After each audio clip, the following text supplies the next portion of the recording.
Okay, hold on. It is setting up. Oh, are we Okay. live now? No. Not yet. It says live on Facebook. Yeah, yes. Okay, let's see. You want to start first? Ladies first. Wait, you start. Let me make sure that we're live right now, just so Okay. that my technology skills these days. Okay. Well, my name is Ramil Russell. We're back for another prison reform talk, behind or beyond the walls. And we are honored to have a special guest here, Will Knight.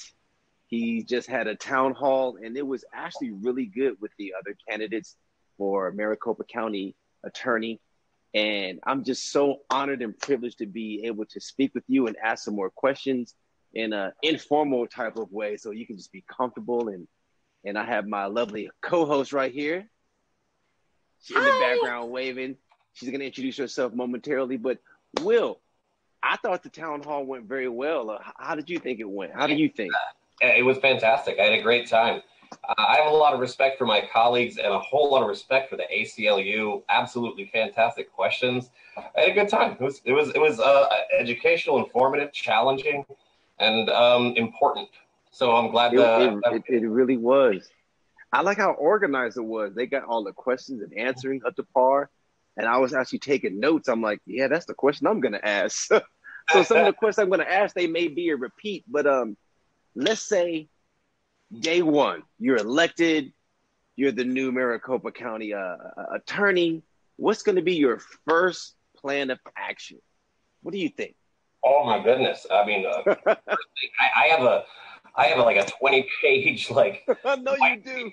on goals and things that we're going to do. I mean, first thing out of the gate, we shred the policy manual that they're currently operating under, that's stripping our county attorneys of discretion, that's prohibiting them from actually being able to do justice and forcing them to litigate by numbers.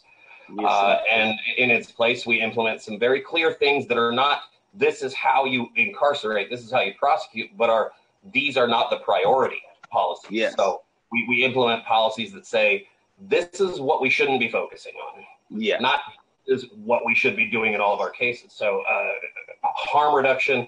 One of those that's really, really important to me is disclosing the cost of incarceration. I think that's critically important for our line prosecutors to appreciate the harm that happened in that case, but also the community cost of using prisons and jails as a result to redress those harms. So that's a day one priority.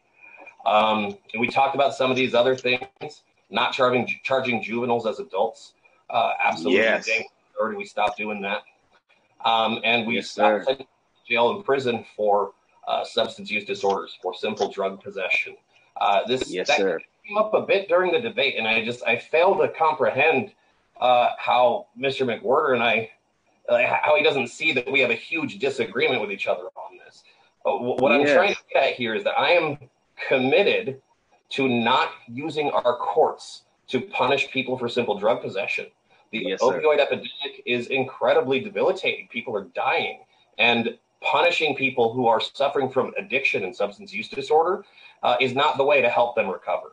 We need to create safe, non-criminal environments for people who need help to be able to get that help.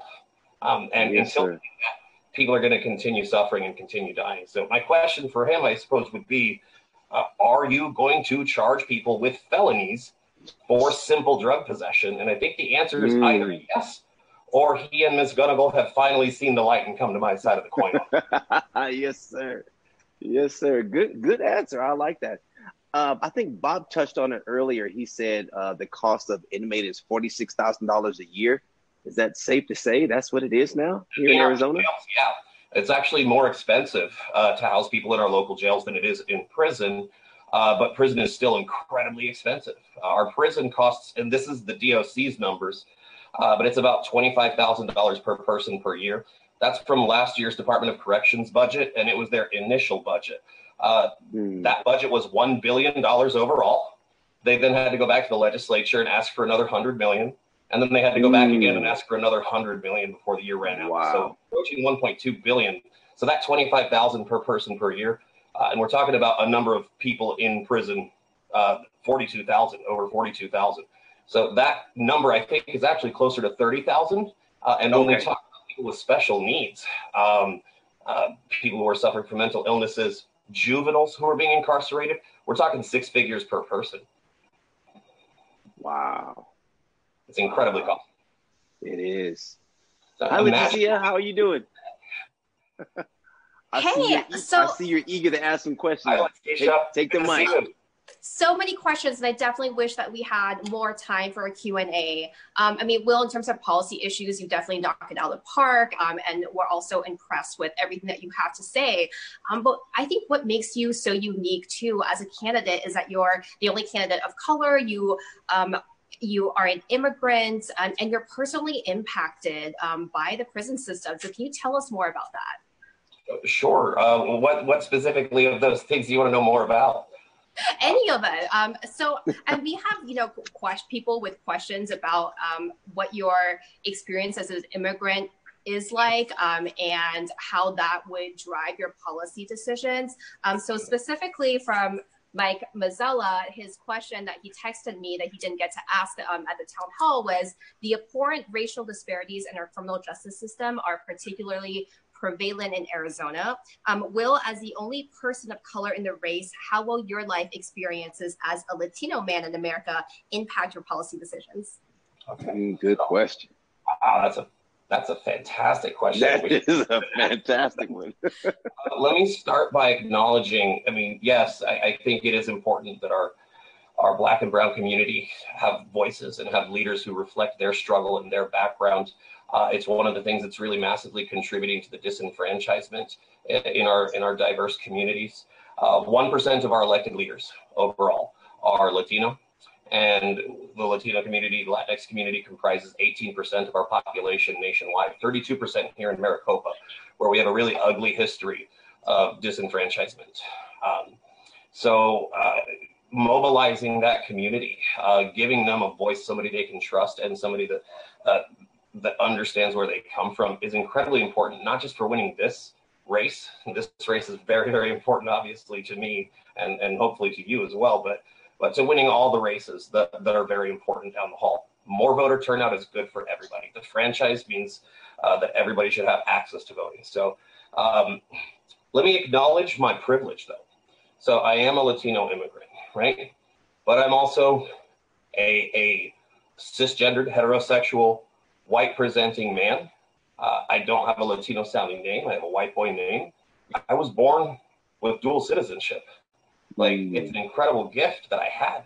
So I didn't have to struggle as much as even my own relatives, immediate relatives, who sometimes didn't have all of those advantages. And I wouldn't be here talking to you today if I didn't grow up in a state that gave free college. So it was called the Hope Scholarship in Georgia. So I got to go to undergraduate for free because of it. And if I hadn't been able to get good scholarships to go to law school. So I want to acknowledge my privilege first before I claim to be the standard bearer for all people struggling with diversity problems and struggling from more diverse backgrounds. So my experiences contribute to that because I talked a lot about this during the debate. I know personally what it means to be a victim. I know personally what it means to lose a relative to jails and prisons. So when we're talking about harm reduction, collateral consequences, impact on the community, impact on families of our decision making, unfortunately, you can't ask for somebody with more personal experience with that than me. I understand that acutely, and I think our prosecutors need to be paying more attention to that when we evaluate how we respond to criminal issues. Immigration, incredibly important. Obviously, again, I benefit from being a citizen, but I've had relatives who struggled. And it's difficult to immigrate into the United States, particularly today under the current federal administration. I want to make sure that our immigrant community knows without question that if someone hurts them or they see somebody hurt someone else, the courts are a safe place for them. And I have some specific policies that I'm going to implement to make sure that's the case. We're going to retain control over witness cooperation visas and crime victim visas within my office. Typically, that's handled by the law enforcement agency investigating a case, negotiating with the federal government. we have a law enforcement agency in that office already. We have post-certified investigators. Those are police officers. We have an independent law enforcement agency that should be managing that at the direction of our prosecutors. So that's critically important. And getting rid of what they currently have in place right now, which is this sort of colorblind like policy that they don't consider immigration consequences under the auspices of equality. But sometimes equality is not what we should be focusing on. Sometimes it's equity. It's what's the result. And this is part of my core philosophy. If we have somebody who's here, who's an immigrant, whether they're lawful permanent resident or otherwise, and they get accused of a crime that's going to force deportation, but an American citizen accused of the same crime charged the same way wouldn't. And the right result in that case would be probation so that they can continue working and pay restitution to the victim. Why wouldn't we consider the immigration consequences? Be clever lawyers, find a better way to charge it so that people are still held accountable, but also they have the opportunity to make their victims whole, to reduce harm overall. That's part of my NET program. That sounds fantastic. Thank you so much, Will. And we are really grateful for your policy proposals and your acknowledgement that for far too long, this has been a colorblind system and yes. ignoring the needs of the most marginalized communities. And I think people are so appreciative of your platform. Ramiro, yes, what do you really think? Are. Thank you so much. I'm flabbergasted. I mean, he hit the nail on the head. You said something in the town hall I wanted to address. You said you wanted to partner with some communities or some minority groups. Do you have anyone specifically in mind you wanted to partner up with? Any nonprofits you wanted to get with? Or yeah. So let me just clarify what I'm talking about here. I believe that our community deserves a say in how we police and how we prosecute. So yes. I think I'm a big fan that the city of Phoenix finally implemented civilian oversight. I think our prosecutors' offices should be doing that too.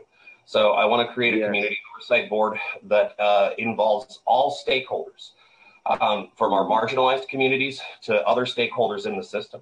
I'm really looking forward to working with folks from our activist communities that have been advocating for our marginalized community for years now. So Lucha, the Puente Human Rights Movement, Poder in Action, Mass Liberation, Black Lives Matter, the Phoenix Black Organizing Collective. But I also think to do that effectively, we need to include stakeholders from our broader community. So from the criminal defense bar, the indigent defense bar, from our courts, our jails, and even law enforcement. To have a robust community oversight board that brings everyone's perspectives to the table and then has actual input on policy, on how we charge, why we charge, and what the results and outcomes that the community demands from that office should be. Wow. Well, thank you once again for allowing us to ask these questions. And you got my vote. I mean, thank you so much. I mean, I love the policy that you want to implement, and I'll be praying for you. So, Will, one more thing. I know that you kind of touched on this at the beginning. So Bob has been saying that he sees really no difference policy-wise between all the candidates running. So between the three of you, I know you've addressed some of the policy issues that you feel you differ. And so overall, is it my understanding that you're advocating for also a more comprehensive change? So especially in terms of mental health, and you're also looking to partner with our educators and other aspects to form a more coherent and comprehensive solution to some of the challenges that we're facing. So is that an area where you feel like you differ from other candidates, or is there anything else that you would like to add to that? Absolutely. I think that is maybe the most important area where I differ from my colleagues. And I think it's contributed to largely because I think I've the most relevant experience of anybody in this race by virtue of the time that I've been in the trenches helping our indigent community, our most marginalized and over-criminalized communities. So I would encourage you and anyone else watching or listening to please check out the ACLU's questionnaire. They held us to task. They put it on their website. You can look at those questions side by side and determine for yourself. I think maybe question 2 or 3, one of the most important ones, what is your specific plan for ending the incarceration crisis, for decarcerating? And I have the most comprehensive plan to get that done. Ms. Gunnagle has a good plan. I think it was to reduce the mass incarceration crisis by 26% by the year 2024 in order to bring Arizona closer to the national average. I think Arizona deserves better than average. I think Arizona should be a thought leader in this space. And I do not think that we should be an average part of a mass incarceration crisis that has made this country the most incarcerated country in the history of the world. So my plan is a little more aggressive than hers, and it's a lot more comprehensive. I'm talking about reducing Maricopa County's contribution to jails and prisons by 50%, period. My first 4 years. And in doing so, thinking ahead, looking past, not just not doing the things we shouldn't do, but what can we do instead? So what do we do with that literally $400 million per year that I'm going to save Arizona taxpayers by doing that? What can we do with some of that money instead? Because some of it we should save. We don't need to spend everything, right? But with some of that, with a small portion of that, we can do so much to improve public safety in our communities. And that was one of the things I talked about most during the debate, so I'm not going to bore you with it again. So during my time listening to some of these debates at the legislature, it seems that in terms of public safety, people who don't want to support criminal justice reform now feel that reform is somehow equivalent to ignoring the voices of victims or making our community less safe. What would you say to those people? Good question. I would say take a look at the letters yourselves, right? Read the transcript, read the letters, inform yourself. What I think our current county attorney and what people who believe that are trying to do is to divide us. They're trying to create the appearance that they're the only ones who are promoting public health and safety, and those of us who are activists or advocates who are advocating for reform don't care about that at all. It's more us versus them, tough on crime rhetoric, and we need to absolutely move past that. The bottom line is nobody is soft on crime. That's a myth. When I say we need to end the tough on crime culture, it's end exactly what you're talking about, that mentality that the only way to make us safer is to put everyone who commits any crime in a cage. We have so many crimes on the books, it's gotten out of control. You can indict a ham sandwich, right? You can literally send someone to prison for shoplifting. Which shoplifting is not a good thing, but do we really need to be sending people to prison for it at the catastrophic cost that we're all paying for that? So what I'm talking about is departing from that mentality and instead prioritizing public safety from a holistic perspective. Harm reduction. What caused this to happen? How do we help set people up to make sure it never happens again? I'll tell you one thing that Republicans and Democrats completely agree on is that no matter why someone comes into contact with the justice system, whether it's because you're accused of a crime, whether it's a serious crime or a minor crime, whether it's because you're a crime victim, all of us agree that it should be the only time that your life is so upended that you end up caught up in the justice system. That is a nonpartisan issue. And what I'm talking about is ending the cycle of recidivism that continues to put people back in there, continues to harm victims, continues to damage our public safety, and continues to damage people's ability to live functional lives and contribute to the economy. Good. Well, thank you for that, Will. Romeo, do you have any last minute questions? Will, I know you must be so tired from a whole day's worth of prepping for this call, and I hope you're proud of yourself. And it's also, I'm also grateful to your colleagues as well. I think it's brave of all of you to be standing up for marginalized communities and our justice system and to be outspoken advocates for the changes that we have to make. And one thing is that this race is more than just a criminal justice system. It impacts immigration. And if Roe v. Wade were to fall, it impacts whether women seeking abortions would be prosecuted. It is just so entrenched in our community. So I am so excited for you and for all of you. So thank you so much, Will. I'm excited too. Thank you so much for being on the show. Thank you. We really appreciate it. Thank you, Ramiro. I'm grateful just to be here helping and fighting alongside the two of you. Ramiro, you're an incredible advocate. You know better than just about anyone how our justice system can fail someone. So thank you for all the hard work you do. And Letitia, you are a brilliant young lawyer, and I cannot wait to see how you change our state and our country over the next 20 years of your career, 30 years of your career. You're an incredible advocate already. The work you did working with the women in Perryville, and your advocacy for justice reform in general, and your ability, capacity, and commitment to reaching across the aisle and making this a nonpartisan effort. I respect the hell out of it, and I'm grateful to be fighting alongside you. Oh, thank you so much. All right. Good night, everyone. Thanks for joining us. Good night. Thank you so much. Good to see you, bud. Yes, sir.